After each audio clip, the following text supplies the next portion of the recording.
That amazing sight, if it reminds you of anything, it should be Concorde. Concorde developed from this lovely, beautiful shape, this tailless delta.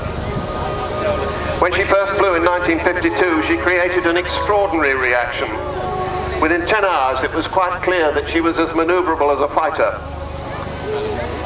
Right at the end of her operational career, after she'd been a nuclear bomber and saved us all, helped save us all from the ravages of what would have been the Third World War, she became a conventional bomber.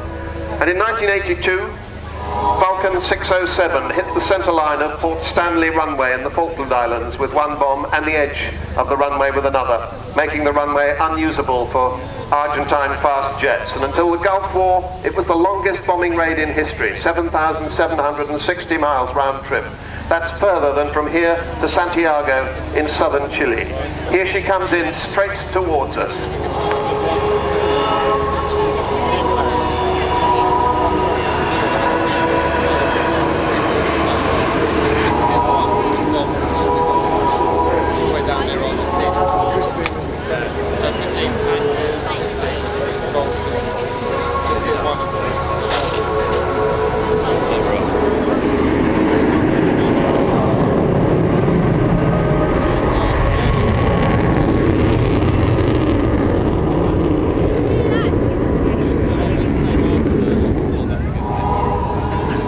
I mean about the maneuverability and that fantastic sound, that noise that gets right to your very depths. It's the sound of 4 Rolls-Royce Bristol Olympus 202 engines, about 16,500 pounds of static thrust for each of them.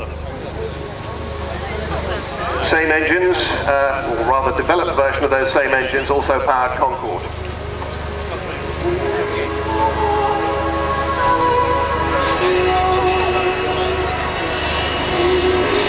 Open. There you can see the capacity of the enormous bomb bay.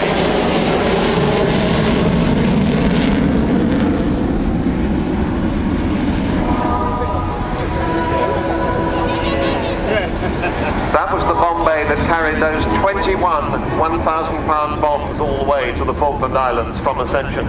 And they dropped every one of them and hit the runway with 2, which was what they needed to do under the circumstances. So when this aircraft left Royal Air Force service in 1993, nobody ever thought she was going to fly again. But what happened was this extraordinary bunch of people got together and said, yes, she is going to fly again. And since then, it has been an absolutely amazing roller coaster of a ride. Never very far from disaster. Always trying to raise money. So far, it's cost nearly £8 million to get her to this stage.